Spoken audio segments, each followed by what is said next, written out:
చైతన్య రథం ప్రేక్షకులకు స్వాగతం, నమస్కారం. వైఎస్ జగన్మోహన్ రెడ్డి తన 5 ఏళ్ల అక్రమ పాలన మీద, దుర్మార్గాల మీద, దోపిడీల మీద మన ప్రెస్ మీట్ పెట్టాడు. ఆయన చేసిన తప్పుడు పనులన్నింటినీ వెదట వాళ్ళ మీద రుద్దే ప్రయత్నం చేస్తూ సుమారుగా గంట పైనే ప్రెస్ మీట్ నడిచింది. ఆ ప్రెస్ మీట్ కూడా తన బొలుగు మీడియా ఛానల్ తనకు అనుకూలంగా ఉండే 4-5 జర్నలిస్టులను పిలుచుకుని ఒక దంపుడు ఉపన్యాసం చూసాం.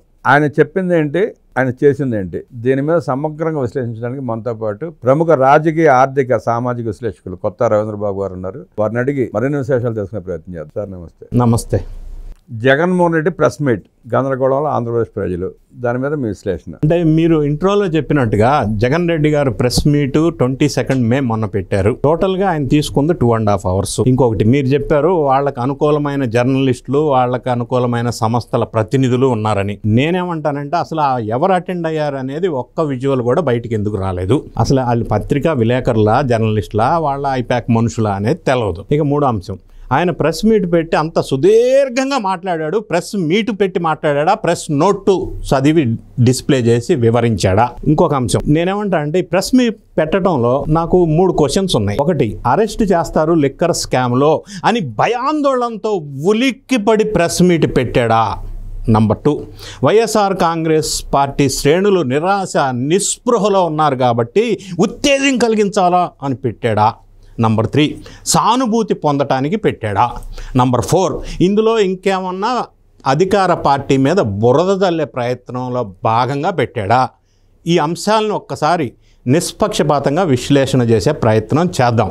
ఆయన చెప్పిన అబద్ధాలు, అర్ధ సత్యాలని, వాస్తవం ఏంటనేది విశ్లేషణ చేసే ప్రయత్నం చేద్దాం. ఫస్ట్ పాయింట్, ఆయన ఏమన్నారు? కసిరెడ్డి రాజశేఖర్ రెడ్డి విషయం తీసుకుందాం. మద్యం స్కామ్లో A1గా ఉన్నటువంటి కసిరెడ్డి రాజశేఖర్ రెడ్డి మాకు సంబంధమే లేదు. ఆయన అసలు తెలుగుదేశం పార్టీ విజయవాడ ఎంపీకి ఆయనకి బిజినెస్ లావాదేవీలు ఉన్నాయి, ఆయన టీడీపీకి సంబంధించిన మనిషి, మాకు సంబంధమే లేదన్నాడు. ఇఫ్ దట్ ఈస్ సో, నిజమే అనుకుంటే అటువంటి పార్టీకి సంబంధించిన వ్యక్తిని ఈయన ఐటీ అడ్వైజర్గా ఎందుకు పెట్టుకున్నాడు? అంటే ఇప్పుడు కేసులో ఇరుక్కున్నాడు కాబట్టి, A1గా ఉన్నాడు కాబట్టి, ఆయన నిజాలు వెళ్ళగక్కాడు కాబట్టి ఆయన మాకు సంబంధం లేదని ఆయన్ని డిటాచ్ చేసి బయటికి దొబ్బే ప్రయత్నం ఏమన్నా చేస్తున్నారా? ఇందులో సబ్ పాయింట్ ఇంకొకటి మాట్లాడుతూ కసిరెడ్డి రాజశేఖర రెడ్డి సుప్రీంకోర్టులో కూడా పిటిషన్ ఫైల్ చేశాడు అన్నాడు. దాన్ని మళ్ళీ ఇంగ్లీష్లో చెప్పాడు. He has filed a petition in the supreme court అన్నాడు. ఆ పిటిషన్ ఏం ఫైల్ చేశాడని ఎందుకు చెప్పలేదు? ఏం ఫైల్ చేశాడో నేను చెప్తా. ఆయన ఫైల్ చేసింది వాళ్ళ తండ్రి ఫైల్ చేశాడు. ఆ పిటిషన్ సారాంశం ఏంటంటే, ఏపీసీఐడి వాళ్ళకి వేరే రాష్ట్రమైన తెలంగాణలో ఉన్న హైదరాబాద్కు వచ్చి ఈయన్ని అరెస్ట్ చేయడానికి జ్యూరిడిక్షన్ లేదు, అధికారం లేదు, పవర్ లేదు అని ఒక పిటిషన్ వేశాడు. అది సుప్రీంకోర్టులో ఆయన వేసిన పిటిషన్. ఆయనకి అసలు ఏపీసీఐడి వాళ్ళకి వేరే స్టేట్ వెళ్ళి అరెస్ట్ చేసే అధికారమే లేదంట. మరి అది కరెక్ట్ అయితే, ఒకవేళ కరెక్ట్ అయితే జగన్ రెడ్డి గారి ప్రభుత్వం అధికారంలో ఉన్నప్పుడు రఘురామకృష్ణరాజును ఎక్కడికి వచ్చి అరెస్ట్ చేశారు? హైదరాబాద్ వచ్చే కదా అరెస్ట్ చేశారు. మరి అది కరెక్ట్ అయినప్పుడు ఇది కరెక్టే కదా. మరి ఆ పిటిషన్ వీటిలో అసలు అర్థం ఏంటంటారు? ఎందుకు వేశారంటారు? అదే ఎందుకు వేశారంటే సుప్రీంకోర్టులో పిటిషన్ వేసారంటే ఆ లాయర్కి ఎంతో కొంత అవగాహన ఉంటుంది. ఇక్కడ సబ్జెక్ట్ ఏంటంటే ఏ రాష్ట్ర పోలీసులైనా, సిఐడి అయినా అక్యూజ్డ్ ఉన్నట్టయితే, నిందితులు వేరే స్టేట్లో ఉన్నట్టయితే అరెస్ట్ చేయడానికి హక్కు ఉంది, number 1. Number 2, by following the due procedure అంటారు. డ్యూ ప్రొసీజర్ ఏంటంటే ఆయన ఉన్న నివాసానికి దగ్గర ఉన్న పోలీస్ స్టేషన్లో in coordination with the nearest police station వాళ్ళని తీసుకొని సమాచారం ఇచ్చి తీసుకొని రావాలా. అదే చేశారు. ఇంకొక ఎగ్జాంపుల్ చెప్తా. పోసాని కృష్ణమురళి హైదరాబాద్లో నుంచే కదా అరెస్ట్ చేసి తీసుకెళ్లారు. సో ఇన్ని సంఘటనలు మన కళ్ళెదురున్నప్పుడు వేరే రాష్ట్రానికి వెళ్ళి అరెస్ట్ చేయడానికి వీలు లేదనేది బేస్లెస్ పిటిషను. అది ఏ పిటిషన్ అనేది ఆయన చెప్పలా. ఇక రెండో అంశం ఆయన ప్రస్తావించాడు. ఏం ప్రస్తావించాడంటే, మీటింగ్స్ పెట్టుకున్నారు, లిక్కర్ పాలసీ ఫ్రేమ్ చేశారు విజయసాయిరెడ్డి గారి ఇంట్లో. అందులో మీటింగ్స్ అటెండ్ అయ్యి ఈ లిక్కర్ పాలసీ, లిక్కర్ స్కామ్ ఏదో ఒకటి ఎవరు ఫ్రేమ్ చేశారు? లిక్కర్ డిస్టిలరీస్ యజమాని సజ్జల శ్రీధర్ రెడ్డి, ఎంపీ మిథున్ రెడ్డి, విజయసాయిరెడ్డి, కసిరెడ్డి రాజశేఖర్ రెడ్డి, వీళ్ళ లిక్కర్ పాలసీ ఫ్రేమ్ చేసేది, వీళ్ళ మీటింగ్ పెట్టుకునేది విజయసాయిరెడ్డి వాళ్ళ ఇంట్లో. అంటే అది పాలసీయా, స్కామా అని అంటే దానికి సమాధానం చెప్తూ గూగుల్ టేక్అవుట్స్ తీసుకొని మాట్లాడండి అన్నాడు. మరి ఇది కరెక్ట్ అయితే బాబాయ్ హత్య జరిగినప్పుడు దర్యాప్తు సంస్థలు గూగుల్ టేక్అవుట్స్ ద్వారా దానికి కనెక్షన్ ఉన్న లింక్ ఉన్న అవినాష్ రెడ్డి కానీ అవినాష్ రెడ్డి తండ్రి కానీ జగన్ రెడ్డి గారికి ఆత్మీయులు కానీ బంధువులు కానీ వెలుగులోకి తీసుకొచ్చి కేసులో ఇన్వాల్వ్ చేసినప్పుడు గూగుల్ టేక్అవుట్ అసలు నమ్మకూడదు, అది దాని ప్రస్తావన అనవసరం మనకన్నాడు. మరి ఈరోజు వీళ్ళది గూగుల్ టేక్అవుట్ తీసుకోవచ్చు కదా అంటాడు. నెక్స్ట్ 3వ పాయింట్, ఎంపీ మిథున్ రెడ్డి గారికి లిక్కర్ స్కామ్తో అసలు సంబంధం ఏంటి? ఆయన ఎంపీ అబ్బా, ఆయనకి లిక్కర్ స్కామ్ సంబంధం ఏంటి? వాళ్ళ నాన్న కూడా అసలు కన్సర్న్ మినిస్టర్ కాదు. మేము అడిగేది అదే, ప్రజలు అడిగేది అదే. అటువంటి ఎంపీని నువ్వు లిక్కర్ స్కామ్లో A4గా నిందితుడిగా రావాల్సిన పరిస్థితి ఎందుకు కల్పించావు? ప్రమోషన్ ఇచ్చారండి A4గా. మరి ఆయనకి ఏం పని అంటే ఆయనకి ఏం పని నువ్వు చెప్పాలా? నువ్వు ఎందుకు ఇచ్చావు ఆయనకి లిక్కర్ స్కామ్ చేయమని? అది చెప్పాల్సింది ఆయన కదా. ప్రజలను క్వశ్చన్ చేస్తే ప్రజలు ఏం చెప్తారు? ఇంకొకటి చెప్తాడు, ధనుంజయ రెడ్డి అన్న, ఆయన మాటల్లో నాకన్న కాదు, కృష్ణమోహన్ రెడ్డి అన్న, వీళ్ళిద్దరి గురించి మాట్లాడుతూ ధనుంజయ రెడ్డి అన్న కొడుకు మ్యారేజ్ సెటిల్ అయింది, ఈ టైంలో ఎట్లా అరెస్ట్ చేస్తారు? కృష్ణమోహన్ రెడ్డి అన్న కూతురు పెళ్లి జరుగుతోంది, సెటిల్ అయింది. గోవిందప్పన్ బాలాజీ రెండో కూతురు పెళ్లి సెటిల్ అయింది, ఈ టైంలో ఎట్లా అరెస్ట్ చేస్తారు వాళ్ళని?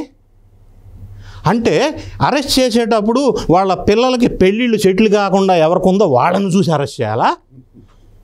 పెళ్ళిళ్ళు చేయాలని జ్ఞానం ఉన్నప్పుడు అక్రమాలు చేయకుండా ఉంటే ఈ పెళ్ళిళ్ళు సెటిల్ అవుతున్న సందర్భంలో అరెస్ట్ చేసి ఉండేవాళ్ళు కాదు కదా. దానికి దీనికి లింక్ ఏంటి అంటే, అక్రమాలు చేసినప్పుడు పిల్లల పెళ్లి గురించి అరెస్ట్ చేయకూడదా? దీనికి సంబంధం ఏంటి? మీకు ఎట్లా అనిపించింది సార్? ఆ మద్యం కేసులో ఇరుక్కుని జైలుకి వెళ్ళిపోతున్న జగన్మోహన్ రెడ్డి మతి భ్రమించి ఆ ప్రెస్ మీట్ పెట్టాడు అనిపించింది ప్రజలకి. మీకు ఎట్లా అనిపించింది? నేనేమంటానంటే, ఒక ఫ్రస్ట్రేషన్, ఒక ఆందోళన, ఒక మానసికమైన స్థితి ఆ విధంగా ఉండటం వల్ల ఇది నేను చేయలేదు అని జనాన్ని మభ్యపెట్టే విధంగా మాట్లాడి తప్పించుకునే ప్రయత్నం, అంటే వివరణ ఇచ్చే ప్రయత్నం చేశాడు. తప్పించుకుందాం నేను చేయలేదు అంటాడు. కానీ ఇప్పుడు నేను మాట్లాడే మాటల్లో ఇన్ని ఎవిడెన్స్ ఉన్నాయా లేదా? నెక్స్ట్ పాయింట్, అసలు లిక్కర్ స్కామ్ చేసింది నారా చంద్రబాబు నాయుడు గారు. నేను అస్సలు చేయలే అన్నాడు. ఆయన లిక్కర్ స్కామ్లో బెయిల్ మీద ఉన్నాడు అన్నాడు. లిక్కర్ స్కామ్లో చంద్రబాబు నాయుడు గారి మీద అక్రమ కేసు పెడితే ఈయన పరిపాలించిన 5 సంవత్సరాల కాలంలో ఆయన మీద అరెస్టు చేసేది ఉండే, ఎందుకు చేయాల? నంబర్ 1. నంబర్ 2, ఈయన 12 సంవత్సరాల నుంచి CBI ED కేసుల్లో బెయిల్ జీవితం అనిపిస్తున్నాడు, కండిషనల్ బెయిల్. ఈయనకి అంత అనుభవం ఉన్న ఈయనకి కండిషనల్ బెయిల్కి ముందస్తు బెయిల్కి తేడా తెలియదా? నారా చంద్రబాబు నాయుడు గారు ముందస్తు బెయిల్లో ఉన్నారు, కండిషన్ బెయిల్లో కాదు. ఎందుకంటే అది అక్రమ కేసు కాబట్టి. ఆ విధంగా జనాన్ని మభ్యపెట్టే ప్రయత్నం ఆయన చేశాడు. ఇంకొక అంశం మనం పరిశీలించినట్టయితే, ఆయన విజువల్స్ కొన్ని బ్రాండ్లు చూపించాడు. సుమో బ్రాండు, తర్వాత Bengaluru whisky, Bengaluru brandy, good friends, ఇట్లా కొన్ని బ్రాండ్స్ ఫొటోస్ చూపించి డిస్ప్లే చేసి, ఇది ఆంధ్రప్రదేశ్లో NDA ప్రభుత్వంలో పిచ్చి బ్రాండ్లు, ఊరు పేరు లేని బ్రాండ్స్ అమ్ముతున్నారు అని వెలుగులోకి తీసుకొచ్చాడు.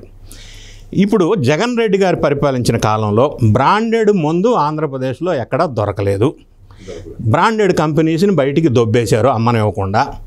దీనికి ఎగ్జాంపులే ఆ రోజుల్లో ఆంధ్రప్రదేశ్ ఆనుకొని ఉన్న స్టేట్స్ కర్ణాటక కానీ, తెలంగాణ కానీ, తమిళనాడు కానీ, ఆ రాష్ట్రాల నుంచి ఆంధ్రప్రదేశ్కు మందు తీసుకొస్తున్నారని బోర్డర్లో పోలీసులు పెట్టి చెక్ చేయించారు. ఎందుకు వేరే రాష్ట్రాల నుంచి అప్పట్లో ఆంధ్రప్రదేశ్కి మందు తీసుకెళ్తున్నారు జనం? ఇక్కడ దొరకలేదు కాబట్టి. ఎందుకు దొరకలేదు? బ్రాండెడ్ కంపెనీ నుంచి పంపించారు కాబట్టి. ఎందుకు పంపించారు? వాళ్ళు కమిషన్స్ ఎక్కువ ఇవ్వరు కాబట్టి. మీకు ఇష్టమైన పిచ్చి బ్రాండ్లు, పిచ్చి డిస్టిలరీస్కి ఆర్డర్ ఇచ్చారు కాబట్టి. రెండోది, ఈయన చూపించిన బ్రాండెడ్ కంపెనీస్ 3 రకాల మద్యాలను తయారు చేస్తాయి. హై అండ్ విస్కీ లేదా బ్రాందీ, మిడిల్ సెగ్మెంట్ బ్రాందీ, మ్యాక్డోవెల్స్ ఇట్లాంటి, ఇంపీరియల్ బ్లూ, ఇంకా lowest cheap quality brandy whisky తయారు చేసేటప్పుడు వాళ్ళు డిఫరెంట్ నేమ్స్ పెట్టి అమ్ముతారు. అందులో భాగమే ఇది. అది తయారు చేసింది ఎవరు అనేది మనం ఆలోచించాలా. అట్లా కాకుండా ఇప్పుడు గతంలో కింగ్ ఫిషర్ కానీ, బడ్వైజర్ బీర్ కానీ ఆంధ్రప్రదేశ్లో దొరికేది కాదు. బూమ్ జామ్ ఏదో దొరికినాయి. ఇప్పుడు అట్లా కాదు, అన్ని బ్రాండ్లు దొరుకుతున్నాయి కదా, అది ప్రస్తావించాలి కదా. ఇంకొక అంశం, IPS ఆఫీసర్ని ఎట్లా అరెస్ట్ చేస్తారు అన్నాడు. అంటే ఆంధ్రప్రదేశ్లో లేదా ఉమ్మడి ఆంధ్రప్రదేశ్లో IPS ఆఫీసర్ని, IAS ఆఫీసర్ని అరెస్ట్ చేయడం ఇది ఫస్ట్ టైమా? అయితే ఉమ్మడి ఆంధ్రప్రదేశ్గా ఇలా తండ్రి గారు ముఖ్యమంత్రిగా ఉన్నప్పుడు గనుల శాఖలో అక్రమాలకి సంతకాలు పెట్టినందుకు సీనియర్ IAS శ్రీలక్ష్మి ఎన్ని సంవత్సరాలు జైల్లో ఉన్నారు, రాజగోపాల్ ఇంకొక అతను, ఆచార్య ఇంకొక అతను, వీళ్ళందరూ జైలు జీవితం అనుభవించారు కదా. అంటే తండ్రి గారి దగ్గర నుంచి వారసత్వంగా సంక్రమించిన లక్షణాలు ఉన్నాయి కాబట్టి ఈయనకి అదే ఐపీఎస్ చేత అక్రమాలు చేపించాడు. అక్రమాలు చేపించినప్పుడు జైలు జీవితం గడపక తప్పదు కదా. సో ఐఏఎస్ అయితే ఏంటి, ఐపీఎస్ అయితే అండి, బీసీ అయితే ఏంటి, మహిళ అయితే ఏంటి, ఇంకోటి అయితే ఏంటి, అక్రమాలు చేసినప్పుడు ఎవరినైనా అరెస్ట్ చేస్తారు కదా. ఇంకొక పాయింట్ నాది, ఒక విచిత్రమైన పాయింట్. జగన్ రెడ్డి గారు పరిపాలించిన 5 సంవత్సరాల కాలంలో ఒకసారి ప్రెస్ మీట్ పెట్టాడు. అది ఎప్పుడంటే 2020 మార్చి 9th. మరి ఈరోజు ఎమ్మెల్యేగా ఎన్నికైన తర్వాత అసెంబ్లీలోకి వెళ్ళి ప్రజా సమస్యల్ని ప్రస్తావించవలసిన ఈయన ప్రతిసారి ప్రెస్ మీడియాకు వచ్చి ప్రస్తావించవలసిన అవసరం ఏమొచ్చింది? ఏదన్నా ఉంటే అసెంబ్లీకి వెళ్ళి మాట్లాడవచ్చు కదా. ఈ మాట వాళ్ళ చెల్లెలు షర్మిళ కూడా అంది కదా, వెళ్తే అసెంబ్లీకి వెళ్ళు లేకపోతే రిజైన్ చేయని. మరి ఆ విధంగా ఎందుకు వెళ్ళలేదు? మూడో విషయం, ఆ రోజు ప్రెస్ మీట్ పెట్టిన రోజు ప్రైమ్ మినిస్టర్ గారు అతి ప్రతిష్టాత్మకంగా తీసుకున్న అమృత్ భారత్ అనే ఒక ప్రోగ్రామ్ ఇనాగరేషన్ ఉంది. అన్ని ఛానల్స్ వాళ్ళు as a part of media protocol వాటిని కవరేజ్ చేశారు. ఈయనకు సంబంధించిన ఛానల్లో మొత్తం అవన్నీ పక్కన పెట్టేసి ఈయన సోకాల్డ్ ప్రెస్ మీట్ మాత్రమే కంటిన్యూ కవరేజ్ చేశారు. ఎందుకు చేయాల్సి వచ్చింది? ఇంకొక అంశం, అమరావతి గురించి మళ్ళీ విషం కమ్ముతున్నాడు, విషం కుమ్ముతున్నాడు, విషం పోస్తున్నాడు అమరావతి మీద. ఈ రోజుకి కూడా ఈయన అన్న మాటలు ఏంటి, అమరావతి మీద ఎస్ఎఫ్టీ 9,000 రూపాయలు చాలా ఎక్కువ, ఇందులో అంతా దోపిడాబా. 9,000 రూపాయలు ఎస్ఎఫ్టీ ఎందుకు ఎక్కువ, ఎందుకు అవుతుంది? 2,500 ఎస్ఎఫ్టీ, ఎక్కడా లేదు 9,000 రూపాయలు ఎస్ఎఫ్టీ అన్నాడు. ఒక పాయింట్.